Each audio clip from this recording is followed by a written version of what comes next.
Breaking news guys, negara Singapura bentar lagi bangkrut nih gara-gara negara Thailand sudah menemukan solusi inovatif yang bisa merubah peta perdagangan dunia. Hasil bumi, produk industri, hingga komoditas strategis dari berbagai daerah di Indonesia seringkali tidak bisa langsung berlayar menuju negara tujuan. Semuanya harus singgah terlebih dahulu di pelabuhan negara tetangga, Singapura. For more on President Prabowo's Indonesian President Prabowo Subianto's populist programs.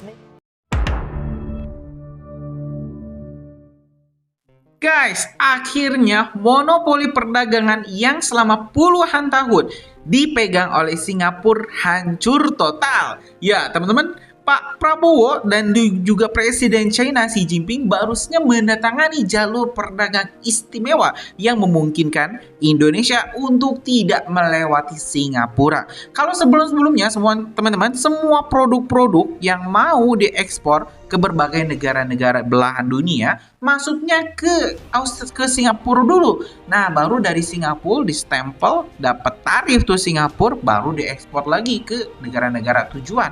Tapi ya Indonesia nggak bodoh lah, ini barang saya, yang ngirim saya, kenapa Anda yang dapat untung? Nah, kayak gitulah. Dan ini tentu menjadi sebuah kabar baik di mana Indonesia akhirnya mengambil langkah berani untuk pertama kalinya ekspor nasional resmi dikirim langsung ke China tanpa harus transit lewat Singapura. Jalur baru ini bukan sekedar soal kapal dan pelabuhan, tapi sinyal kuat perubahan besar dalam peta perdagangan Asia. Lewat rute Kuala Tanjung Ningbao, biaya logistik dipangkas, waktu pengiriman dipercepat dan ketergantungan lama mulai dikurangi. Dukungan penuh dari pemerintah Cina, proyek petrokimia raksasa hingga pertanian modern jadi bagian penting dari strategi besar ini. Nah, teman-teman, ini tentu sebuah kabar baik di mana ya Indonesia akan kembali menjadi macannya Asia. Bukan lagi macan pesakitan atau macan opung, tapi benar-benar bangkit. Di sisi lain, Singapura dalam salah satu prediksi ini, Benix menyebutkan bahwa teman-teman ya, Singapura akan hancur di tahun 2030. Wah, ini sangat kita tunggu juga ya. Bagaimana negara kecil nan sombong ini akhirnya harus meratapi nasibnya, ditinggalkan Amerika dan juga dilibas oleh kemajuan NKRI Indonesia. Kita simak teman-teman informasi selengkapnya. For more on President Prabowo's Indonesian President Prabowo Subianto's populist programs. Nama Prabowo Subianto seketika menjadi perbincangan hangat di negeri Singapura. Sang presiden dinilai sebagai ancaman berbahaya karena kebijakan hebatnya. Hal ini wajar karena Pak Prabowo sukses membuat pemerintah Singapura panik. Pasalnya kebijakan dirinya menyimpan SDA membuat negeri Singa harus terkena imbas. Penasaran kisahnya seperti apa? Dengerin ceritaku sampai selesai. Kebijakan berani menyimpan devisa SDA. Prabowo Subianto nggak henti-hentinya membuat gebrakan baru untuk Indonesia. Terbaru, sang presiden sukses bikin negara asing gigit jari dengan kebijakannya.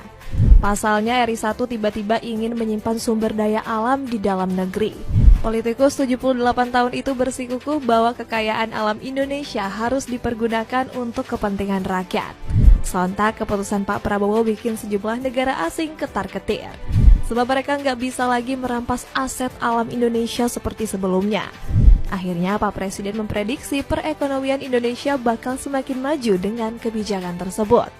Dengan langkah ini di tahun 2025, devisa hasil ekspor kita diperkirakan bertambah sebanyak 80 miliar dolar Amerika. Karena ini akan berlaku mulai 1 Maret. Kalau lengkap 12 bulan, hasilnya diperkirakan akan lebih dari 100 miliar dolar, ujar sang presiden. Di sisi lain, Pak Prabowo nampaknya nggak takut Indonesia bakal kehilangan untung dari ekspor. Bahkan ketum Partai Gerindra itu berani mengancam asing kalau nggak tunduk kepada aturan. Selanjutnya dalam pasal ini telah diatur pula penerapan sanksi administratif berupa penangguhan atas pelayanan ekspor bagi yang tidak melaksanakan peraturan pemerintah ini. Sebaliknya, Pak Prabowo justru terus mendorong pemanfaatan sumber daya alam di tanah air.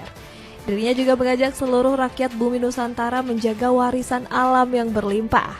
Pasalnya, sang presiden sangat kesal melihat kekayaan Indonesia yang terus dicuri asing. Kita tahu, kita mengerti, datanya ada. Faktanya ada bahwa negara kita negara yang sangat kaya, luar biasa kayanya. Karena itu kita harus bertekad, kita tidak boleh izinkan kekayaan kita diambil. Berhasil bikin Singapura menderita. Kebijakan terbaru Prabowo Subianto sukses membuat sejumlah negara menderita. Sebut saja Singapura yang langsung merasakan dampak besar dari regulasi Indonesia. Pasalnya negara tetangga ini sangat bergantung kepada ekspor tanah air. Salah satunya di sektor gas alam yang menjadi sumber pembangkit tenaga listrik negara Singa. Kabarnya kebutuhan negara terkecil di Asia Tenggara ini mencapai 180 miliar BBTUD setiap hari. Bahkan 60% keperluan tersebut berasal dari pasokan bumi Nusantara. Nggak heran kalau kebijakan Indonesia langsung menimbulkan kekacauan di Singapura. Selain itu, negara berjuluk The Little Red Dot ini juga hobi mengimpor unggas. Contohnya seperti karkas ayam, telur konsumsi, deolcik, dan juga ayam hidup. Usut punya usut, hal ini dilakukan untuk menjaga pasokan dalam negeri. Namun semua itu berubah dengan kebijakan terbaru Pak Prabowo. Negeri Singa dibikin bingung setengah mati karena nggak menerima impor dari Indonesia. Hal ini disebabkan pemerintah yang menangguhkan berbagai ekspor ke negara tetangga tersebut. Salah satunya adalah sektor energi terbarukan yang terus dikuras Singapura. Pasalnya pemerintah sudah nggak mau diperas terus-terusan oleh negara Singa. Alhasil negara terkecil di ASEAN itu terancam nggak punya pasokan untuk membangkitkan listrik. Kebijakan ini dikonfirmasi langsung oleh Bahlil Lahadalia selaku Menteri ESDM. Aku bilang sama dia begini, aku kirim kamu energi baru terbarukan dari Kepulauan Riau. Tapi saya mau tanya, kamu kasih Indonesia apa? Jangan kamu minta aja terus, kamu nggak pernah kasih tahu apa yang kamu kasih ke kita. Lebih lanjut, politikus 48 tahun itu menuntut. Presiden Indonesia Prabowo Subianto berlepas ke Beijing, China. Indonesia kini berdiri sejajar dengan para macan dunia. Semua puji Kak Wan yang tak salam dengan Presiden China. Walau diremehkan, Indonesia sejatinya adalah negara yang kuat dan berpengaruh, tidak hanya saat ini, tetapi juga di masa depan. Tak heran Presiden Indonesia mendapat penghormatan besar saat berkunjung ke China. Banyak pemimpin dunia hadir, termasuk dari Malaysia dan Vietnam. Yang menarik, Presiden Prabowo terlihat sejajar dengan Presiden Rusia, Tiongkok, dan Korea Utara dalam satu bingkai foto dan saat menyaksikan parade militer. Hal ini terjadi karena Indonesia diakui bukan hanya dari sisi militer, tetapi juga ekonomi yang berpotensi besar memengaruhi dunia. Sementara itu, muncul pro dan kontra di netizen Malaysia terkait ibu negara yang tak bersalaman dengan Xi Jinping. Seterusnya, Presiden Indonesia Prabowo Subianto berlepas ke Beijing, China bagi memenuhi jemputan rasmi daripada Presiden China Xi Jinping pada Selasa malam. Menurut Menteri Sekretariat Negara Prasetyo Hadi, lawatan itu bagi menghadiri sambutan memperingati ulang tahun ke-80 tamatnya Perang Dunia Kedua di dataran Tiananmen. Dan setiap tahun, China meraihkan kemenangan rakyat menentang pencerobohan Jepun dan perang anti-fasis dunia di lokasi berkenaan. Pesawat yang membawa Presiden Prabowo dan rombongan kecil berlepas dari Pangkalan Tentera Nasional Indonesia TNI Udara Halim Perdana Kusuma kira-kira 8 malam Selasa waktu Indonesia Barat. Mengiringi Presiden, Setiausaha Kabinet Teddy Indra Wijaya. Prasetyo menjelaskan jemputan rasmi daripada Jinping telah dijadualkan sejak 31 Ogos lalu, namun keberangkatan Prabowo ditangguhkan sementara disebabkan situasi dalam negara. Jelas Prasetyo lagi apabila Prabowo menerima laporan bahawa keadaan domestik kembali stabil, beliau memutuskan untuk berangkat. Prabowo dijadualkan. Breaking news guys, negara Singapura bentar lagi bangkrut nih gara-gara negara Thailand sudah menemukan solusi inovatif yang bisa merubah peta perdagangan dunia. Dan kalau ini berhasil dilakukan, Singapura bakal rugi 600 triliun setiap tahunnya. Loh kok bisa ya guys? Kalau lo penasaran kenapa Singapura pasti bangkrut kalau ini terjadi, jangan di skip video ini, let's check this out.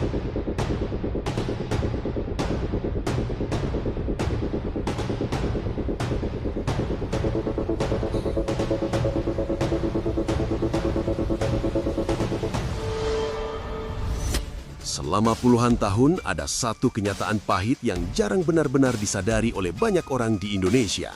Negara ini kaya, wilayahnya luas, sumber dayanya melimpah, dan produksinya besar. Namun anehnya, ketika barang-barang Indonesia hendak menembus pasar dunia, jalannya justru harus memutar. Hasil bumi, produk industri, hingga komoditas strategis dari berbagai daerah di Indonesia seringkali tidak bisa langsung berlayar menuju negara tujuan. Semuanya harus singgah terlebih dahulu di pelabuhan negara tetangga, Singapura. Dari sanalah barang-barang Indonesia baru diteruskan ke Eropa, Amerika, atau Asia Timur. Akibatnya, waktu pengiriman menjadi lebih lama, biaya logistik membengkak, dan keuntungan besar dari jasa distribusi justru lebih banyak dinikmati oleh pihak lain. Indonesia seolah menjadi raksasa yang berdiri di atas tanah sendiri, tetapi jalur keluar masuk barangnya dikuasai orang lain. Situasi ini sudah berlangsung sangat lama hingga dianggap sebagai sesuatu yang normal. Banyak yang berpikir bahwa memang begitulah aturan main perdagangan global. Singapura disebut lebih efisien, lebih modern, lebih siap, sehingga wajar jika menjadi pusat transit. Namun jika dilihat lebih dalam, kondisi ini sebenarnya menyimpan ketimpangan struktural. Indonesia bukan tidak punya pelabuhan, bukan tidak punya laut, dan bukan tidak punya volume perdagangan. Masalahnya terletak pada posisi Indonesia yang terlalu lama ditempatkan sebagai pemasok, bukan pengendali jalur. Barang milik kita, tetapi rutenya bukan kita yang menentukan. Nilai ekonomi dari perdagangan besar Indonesia pun bocor sedikit demi sedikit melalui biaya transit, penyimpanan, dan jasa logistik yang nilainya sangat besar jika dikalkulasikan secara nasional. Namun, situasi yang selama ini terasa seperti takdir itu mulai berubah. Pemerintah Indonesia akhirnya mengambil langkah berani yang mengejutkan banyak pihak, sekaligus membangkitkan rasa bangga. Untuk pertama kalinya, Indonesia resmi membuka jalur ekspor langsung ke Tiongkok tanpa harus transit melalui Singapura. Sebuah keputusan yang terdengar sederhana, tetapi sesungguhnya membawa makna strategis yang sangat besar. Jalur pelayaran dari Pelabuhan Kuala Tanjung di Sumatera Utara langsung menuju Pelabuhan Ningbo di Tiongkok bukan hanya soal mempersingkat rute. Ini adalah simbol perubahan posisi Indonesia dalam rantai perdagangan global. Untuk pertama kalinya, Indonesia tidak lagi sepenuhnya bergantung pada perantara untuk menghubungkan dirinya dengan pasar dunia. Selama ini, kekuatan Singapura sering disalahpahami. Banyak orang mengira Singapura kuat karena sumber daya alam atau wilayahnya. Padahal kenyataannya, kekuatan utama Singapura justru terletak pada kemampuannya menguasai distribusi. Singapura tumbuh menjadi raksasa logistik karena berhasil memposisikan diri sebagai titik kumpul paling efisien bagi perdagangan regional. Ketika negara-negara seperti Indonesia mengekspor dalam volume besar tetapi terpecah-pecah, Singapura hadir dengan pelabuhan yang terintegrasi, cepat dan terhubung langsung ke jaringan global. Dari sinilah dominasi itu terbentuk, bukan karena Singapura memiliki barang, melainkan karena mereka mengendalikan jalur barang milik negara lain. Indonesia dengan segala potensinya justru terlalu lama berada di posisi feeder. Barang dikirim ke Singapura, dikonsolidasi, lalu diteruskan. Setiap kali sebuah kontainer singgah ada biaya tambahan, ada jasa handling, penyimpanan, administrasi, dan waktu yang terbuang. Dalam skala kecil mungkin tidak terasa, tetapi dalam volume ekspor nasional nilainya sangat besar. Inilah yang disebut kebocoran nilai tambah. Keuntungan ekonomi yang seharusnya bisa dinikmati di dalam negeri justru mengalir keluar secara perlahan namun konsisten. Jalur ekspor langsung adalah upaya untuk menutup kebocoran itu, bukan dengan pidato atau retorika, melainkan dengan perubahan struktur. Ketika kapal dari Kuala Tanjung berlayar langsung menuju Ningbo, yang berubah bukan hanya arah pelayaran, tetapi posisi tawar Indonesia. Rantai pasok menjadi lebih pendek, barang dari sentra produksi bisa langsung menuju pasar tujuan tanpa harus memutar. Biaya logistik turun karena tidak ada lagi biaya transit. Waktu pengiriman menjadi lebih cepat, dan dalam perdagangan global, kecepatan adalah segalanya. Semakin cepat barang sampai, semakin besar peluang untuk bersaing dengan produk dari negara lain. Semua ini membuat produk Indonesia menjadi lebih kompetitif, bukan karena disubsidi, tetapi karena sistemnya lebih efisien. Langkah besar ini tentu tidak berdiri sendiri. Dukungan dari mitra dagang utama menjadi faktor penting, dan dalam hal ini Tiongkok memberikan sinyal yang sangat kuat. Menteri Luar Negeri Tiongkok, Wang Yi, secara terbuka menyatakan dukungan penuh terhadap jalur ekspor langsung ini. Bahkan Presiden Xi Jinping sendiri menegaskan bahwa jalur tersebut bukan sekedar urusan teknis perdagangan, melainkan bagian dari strategi besar untuk memperkuat hubungan bilateral. Dukungan yang datang dari level tertinggi pemerintahan Tiongkok menunjukkan bahwa inisiatif ini dipandang serius dan jangka panjang. Ini bukan proyek uji coba, melainkan langkah strategis yang dirancang untuk mengubah pola hubungan ekonomi kedua negara. Lebih jauh lagi, jalur ekspor langsung ini hanyalah satu bagian dari kerjasama yang jauh lebih luas. Indonesia dan Tiongkok juga menyiapkan proyek-proyek besar untuk memperkuat fondasi ekonomi nasional. Salah satunya adalah pembangunan proyek petrokimia raksasa di Kalimantan Utara. Proyek ini memiliki makna yang sangat penting karena menyentuh inti persoalan ekonomi Indonesia, yaitu ketergantungan pada ekspor bahan mentah. Selama ini, Indonesia sering menjual sumber daya alam dalam bentuk mentah dengan harga relatif murah, lalu mengimpor kembali produk olahan dengan harga yang jauh lebih mahal. Dengan adanya industri petrokimia, bahan mentah bisa diolah di dalam negeri menjadi produk bernilai tambah tinggi. Ini berarti pendapatan negara meningkat, industri nasional semakin kuat, dan ribuan lapangan kerja baru tercipta. Kerjasama ini juga merambah sektor pertanian, khususnya melalui pengembangan proyek pertanian di Kalimantan Tengah. Proyek ini dirancang untuk memperkuat ketahanan pangan, sekaligus membuka akses pasar global bagi hasil pertanian Indonesia. Dengan dukungan teknologi modern, produktivitas pertanian diharapkan meningkat secara signifikan. Bagi para petani, ini bukan sekedar proyek besar di atas kertas, tetapi peluang nyata untuk naik kelas. Akses teknologi, pasar internasional, dan sistem distribusi yang lebih efisien dapat mengubah wajah pertanian Indonesia dari sektor tradisional menjadi kekuatan ekonomi modern. Jika ditarik ke gambaran yang lebih besar, semua langkah ini mengarah pada satu visi yang jelas. Indonesia tidak ingin lagi menjadi pemain pinggiran dalam rantai perdagangan global. Dengan membuka jalur ekspor langsung, membangun industri pengolahan, mengembangkan pertanian modern, dan memperkuat kerjasama strategis, Indonesia sedang menyusun fondasi kemandirian ekonomi. Fondasi ini tidak dibangun untuk 1 atau 2 tahun, melainkan untuk jangka panjang, agar generasi mendatang tidak lagi terjebak dalam ketergantungan struktural yang sama. Tentu saja, langkah sebesar ini tidak lepas dari tantangan. Pertanyaan besar pun muncul. Apakah jalur ekspor langsung ini benar-benar mampu mengurangi ketergantungan Indonesia pada Singapura? Apakah infrastruktur pelabuhan dan sistem logistik nasional sudah cukup siap untuk menopang volume perdagangan yang besar secara konsisten? Bagaimana dengan tekanan geopolitik dan persaingan global yang semakin ketat? Semua pertanyaan ini valid dan tidak bisa dijawab secara instan. Dibutuhkan waktu, konsistensi kebijakan, dan keberanian politik untuk memastikan bahwa langkah ini tidak berhenti di tengah jalan. Namun satu hal yang tidak bisa disangkal, Indonesia telah menunjukkan keberanian itu. Keberanian untuk berhenti bergantung, keberanian untuk mengoreksi posisi yang selama ini merugikan. Indonesia tidak sedang menyerang siapapun dan tidak sedang menciptakan konflik. Yang dilakukan adalah langkah korektif, mengambil kembali kendali atas jalur distribusi barang milik sendiri. Ketika sebuah negara sebesar Indonesia mulai mengendalikan jalur keluarnya sendiri, maka dominasi lama akan tergerus secara alami, bukan karena dijatuhkan, tetapi karena tidak lagi dibutuhkan. Dampaknya pun tidak hanya dirasakan oleh Indonesia dan Singapura. Jika Indonesia konsisten memperkuat jalur langsung dan mengintegrasikan pelabuhan-pelabuhan utamanya, maka peta logistik Asia Tenggara akan ikut bergeser. Negara-negara lain akan mulai melihat bahwa Singapura bukan lagi satu-satunya pintu menuju pasar global. Singapura akan tetap penting, tetapi tidak lagi menjadi satu-satunya simpul yang menentukan. Inilah efek domino dari kemandirian. Ya, teman-teman, sudah kita simak informasi lengkap di mana ya kejatuhan Singapura sudah dekat, teman-teman. Indonesia di bawah Prabowo bukan saja kuat, tapi juga makin cerdas. Kita bermain cantik, teman-teman, tidak mengikuti arus. Dimana kalau seharusnya kita berdagang itu lewat dulu Singapura, ya kenapa nggak langsung ke China? Sekarang sudah ada, sudah disediakan infrastrukturnya oleh China. Jadi ini tentu membawa dampak positif bagi kita, keberuntungan, keuntungan untuk kita, dan kerugian besar bagi Singapura yang memang nol sumber daya alam. Mereka punya apa sih? Nggak punya apa-apa, teman-teman. Mereka cuma menang dari aturan. Aturan yang memang dibuat, didukung oleh Barat, biar ya Singapura itu bisa menjadi markas mereka untuk mengontrol Asia Tenggara. Nah, gimana menurut kalian teman-teman, setuju nggak dengan kebijakan baru Pak Prabowo ini, di mana ya kita nggak usah lewat Singapura lah.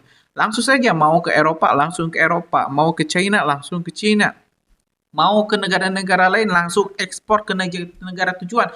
Nggak usah transit.